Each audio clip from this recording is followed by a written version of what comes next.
Good morning children.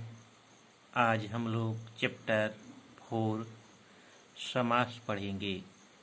समास समास से दो या दो से अधिक शब्दों को मिलाकर संक्षिप्त करने की प्रक्रिया को समास कहते हैं।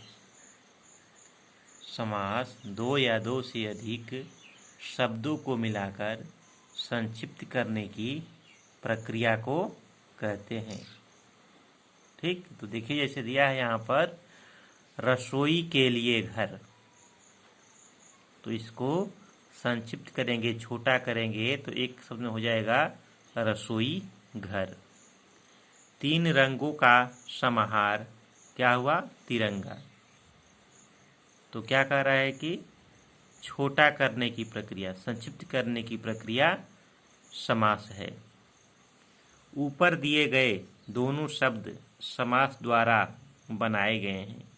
समास एक ऐसी प्रक्रिया है जिसके द्वारा नए शब्द बनाए जाते हैं।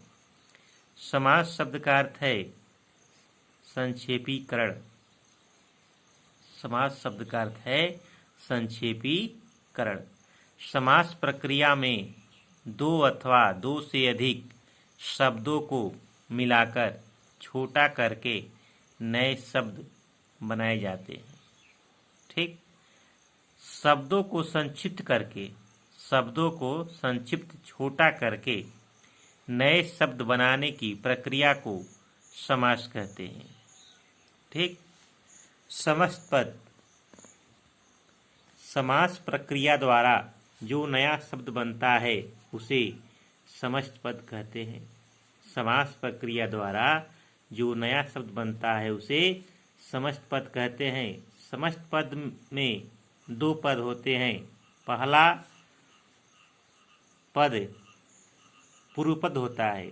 जो पहला पद होता है वह पूर्व पद तथा दूसरा पद उत्तर पद कहलाता है। जैसे पूर्व पद शब्द समस्त पद है रोग मुक्त, तो पूर्व पद हो गया रोग प्लस उत्तर पद मुक्त।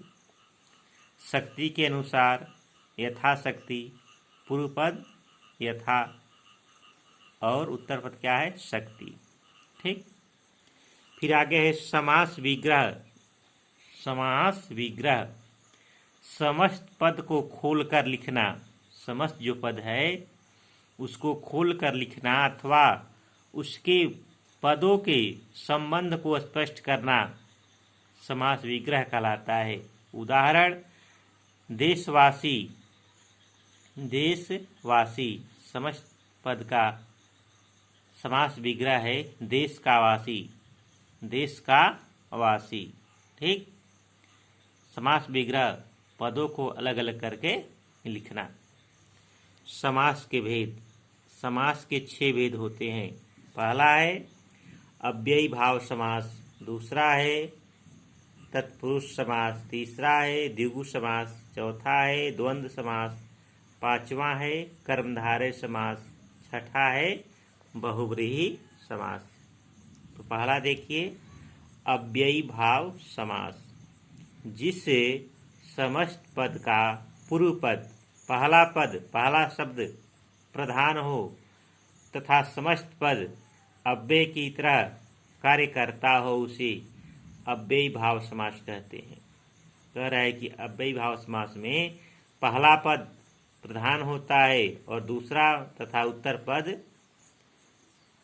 अव्यय की तरह कार्य करते हैं, उसे अव्ययी भाव समास कहते हैं। जैसे यथा पुरुष, यथाशक्ति। ठीक, जैसे क्या है? यथा शक्ति, शक्ति के अनुसार, यथा समय, समय के अनुसार। ठीक, इसी तरह से यथा नियम, यथा संभव, आजन्म, आमरण, आजीवन, गली गली, गांव गांव, निडर, निसंदेह, प्रतिदिन, प्रतिवर्ष, हाथों हाथ। ठीक, दूसरा है तत्पुरुष समास। तत्पुरुष समास में समस्त पद का उत्तर पद प्रधान होता है। तत्पुरुष समास में समस्त पद का उत्तर पद प्रधान होता है। इसमें पूर्व पद तथा उत्तर पद के बीच की सभी विभक्तियों तथा कारक चिन्हों का लोप हो जाता है। जैसे देश के लिए भक्ति, देशभक्ति, रसोई के लिए घर, रसोई घर। तत्पुरुष समास के भेद। तत्पुरुष समास के भेद। तो पहला भेद है कर्म तत्पुरुष। कर्म तत्पुरुष में कर्म कारक विभक्ति का को चिन्ह का लोप हो जाता है। जैसे स्वर्गगत, स्वर्ग को गया हुआ, तो इसमें क्या है, को का लोप हुआ है। यथा, यश प्राप्त, यश को प्राप्त। ग्रामगत, ग्राम को गया। मरणासन, मृत्यु को पहुंचा हुआ। ठीक।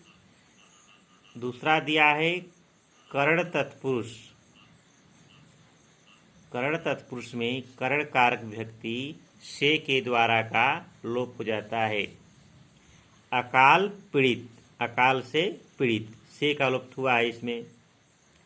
शोकाकुल, शोक से आकुल।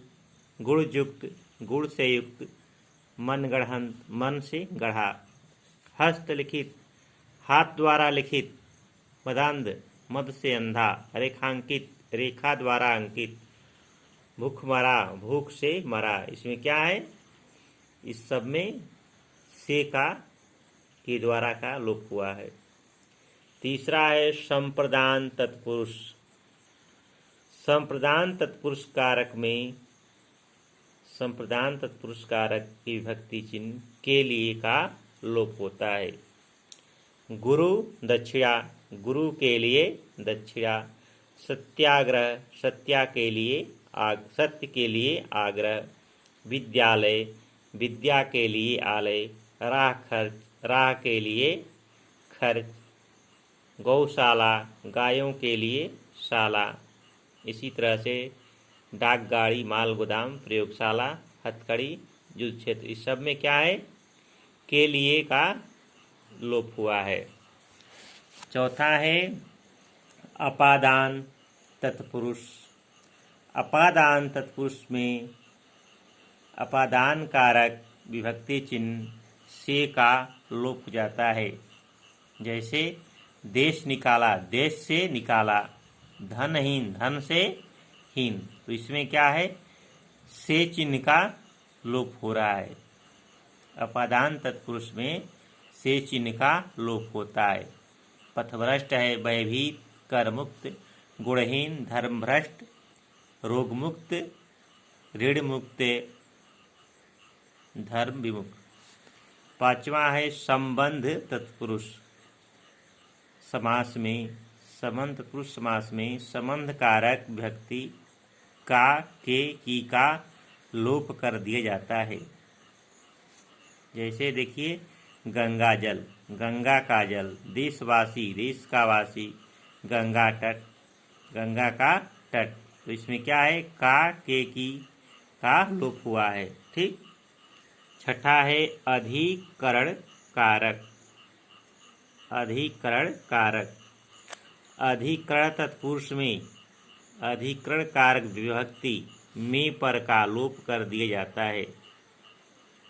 जैसे देखिए आनंद मग्न, आनंद में मग्न, यहाँ पर में का लोप हुआ है। ग्रामवास, ग्राम में वास।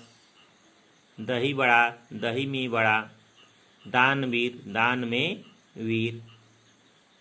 इसी तरह से है ध्यानमग्न, कर्मवीर।